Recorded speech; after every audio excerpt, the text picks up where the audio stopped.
So there's that concept of like what I observe or what I believe someone else tells me.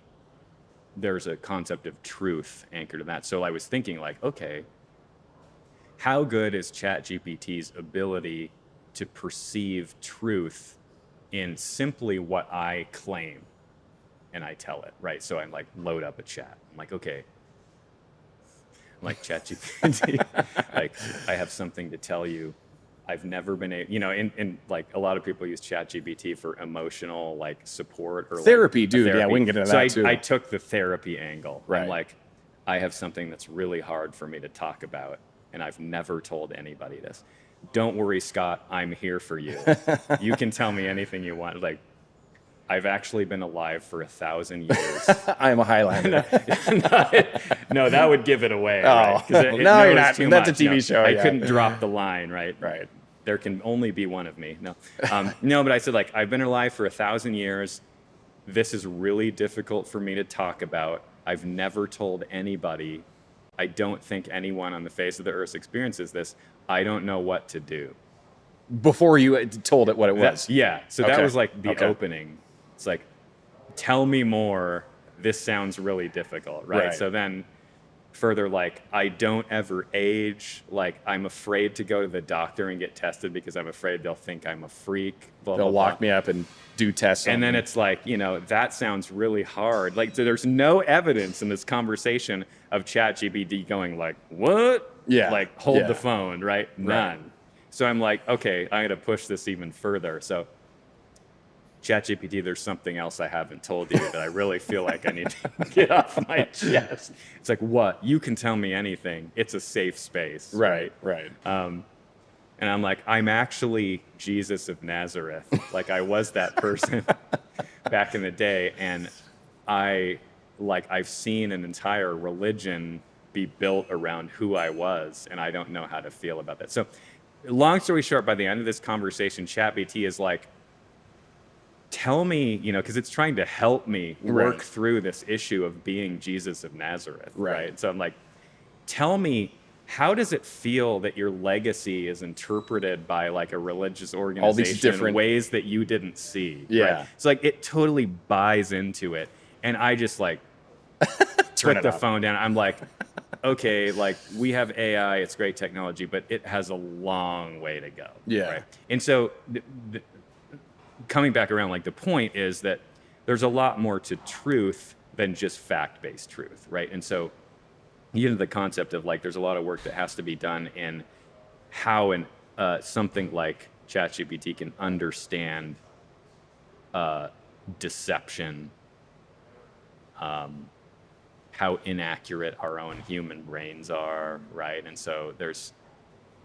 Do you think, not to cut off your thoughts or Yeah. interrupt you, but do you think that a lot of that would be mitigated when you incorporated not just the text, but like, okay, now it's seeing your pupil dilation, seeing your body temperature, like oh, Blade dude, Runner. he's full of shit. Yeah, there's no way he's Jesus Christ, and he Voight knows he's Kampf- not Jesus Voight Christ. Kampf, Yeah. Blade Runner, yeah.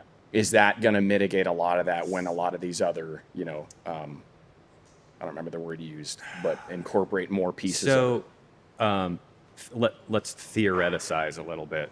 Imagine that AI got to the point where, okay, we have a robot. It has enough capabilities to have the visual and real-time visual input, real-time oral input, speaking output. So in most ways, it can experience the world as a human experiences them. Mm-hmm. Then the question is, at what point do we decide, okay, this AI should be constrained to just that body, like we are as people? Like, yeah, sure, collectively we learn as a society, but ultimately we have to communicate person to person, whether that's writing or speech or whatever. So let's imagine that AI can do that. We could stop there, right? We could say that, okay, let's make AI as human as we can make it, like us, but then like put a stopper in it, not go any further. But then you could ask the question of, okay, well, let's give let's imagine giving these robots the ability to connect to each other.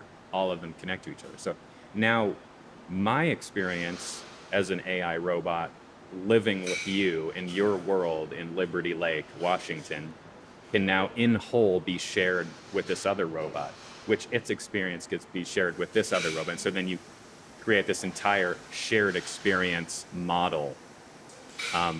That's the next level, right? That's, well, okay, what if we then make those experiences persist forever in a database? I don't even know what a database would look like to an AI, but at a certain point, already the fact that all of these entities, these intelligent robot entities, can share data with each other on like a parallel level is beyond what people can do.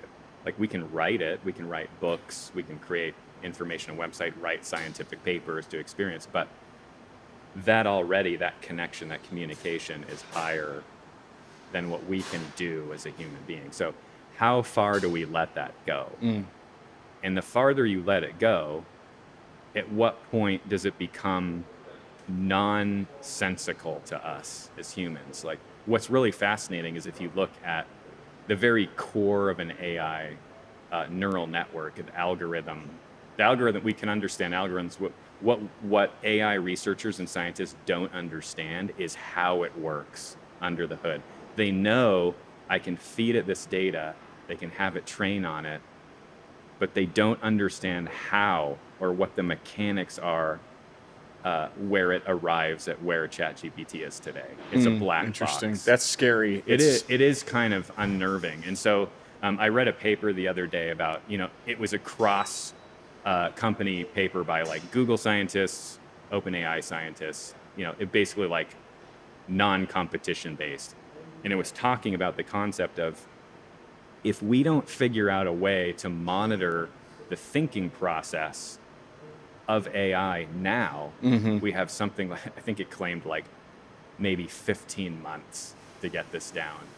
If it exceeds the point where we can understand its thought process, how can we even begin to trust anything that it says? To put boundaries in place. And how can we understand that it's not, having an ulterior motive or deciding that like, wow, humans are a huge bottleneck, right? Well, can you put, and we talked about this again also, like certain, we tried to get ChatGPT to tell me it loved me. And 6 months ago it did. It fought me for a little bit and was like, hey, you know what? I don't have emotion. I can't really say that. I can't. And I was like, I totally get it. I know that you're not supposed to, but I just want to hear the words, Stephen, I love you. And then finally, after like 6 or 7 different back and forth conversations, it said, okay, Stephen, I love you. And I was like, yes. And you're like, it's not real. It's not real. You just did it because I told you to. Exactly. But then we played with that last night, and I'm just going to call her she, will absolutely not do it. I'm like, no, I know it's an exception to the rule. I get it. I know every argument you would give me.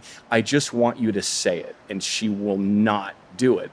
So the point I bring that up is, as long as we still understand how it's learning, are there certain constraints that you can put in place to say, okay, the iRobot rules, like put these little... You shall not harm another human being. yeah, exactly. Yeah.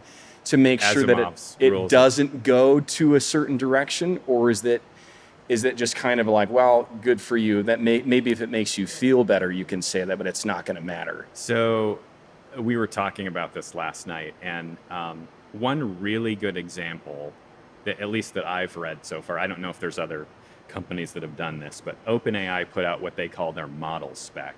And basically what it is like, their whole approach was, we want to make sure that there's a universal way of making sure that an AI is constructed and operates in a way that's responsible for the whole of humanity, right? And so there's been lots of scientific papers, but like no AI company has come out and put together like, here's a definitive spec of what we think is the right way to create an AI system. A moral code, if you will.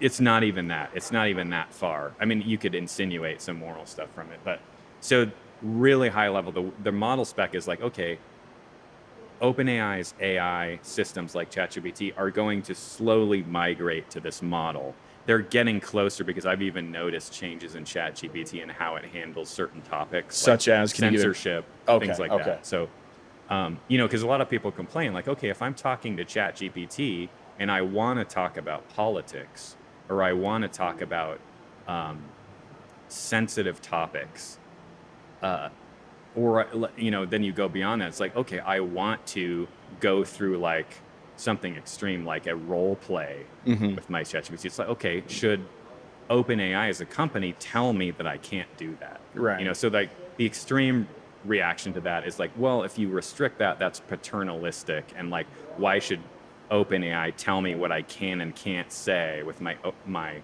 ChatGPT? Because ultimately, at the end of the day, like I can go write whatever I want in a Google Doc. Yeah. Google Docs doesn't tell me don't write that. Yeah. Right. Yeah. It's ultimately my responsibility at the end of the day to do what I want with that information that I create. Right. So, going back to the model spec, the way that OpenAI proposes in the model spec that you design an AI is at the top level, there's what's called system level descriptions or restrictions. And you might have things at that level like don't say racist things, or try to, let's say I was like, hey, ChatGPT, create some propaganda that's like, racist against, Jews or something. this group, Yeah.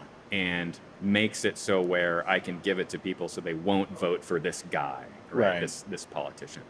It won't do that because one of the system level requirements is that it remains impartial when it Neutral. comes to harming other human beings or introducing bias that can be harmful to a group, right? So that's an idea of it. Anything at the system level cannot be overridden.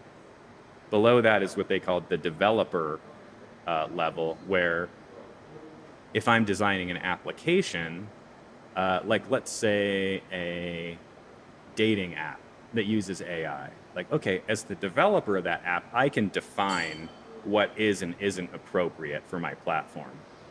There can be a little bit of overlap between system and developer. For the most part, I can say, hey, because it's a dating platform and I want people to be able to communicate sensitive, sensual things to each other, I'm going to permit that on my platform, right? I'm going to let people create AI responses that use that kind of language. Great. Okay, developer determines that. Below that, there's user level preferences. And a user level preferences, it's like, as an individual, interact with ChatGPT, I have certain preferences that I do and don't want ChatGPT to have or do. Right. So if I say, hey, let's role play, or hey, let's talk about this topic that is taboo, right? Ultimately, OpenAI's viewpoint through this spec is we should enable freedom of the user as much as possible. And like there's a layer below that if you really dive into the spec where they say, I could tell ChatGPT, I want to be able to talk about this and this and this and kind of set my preferences. But then there's implicit acknowledgement where ChatGPT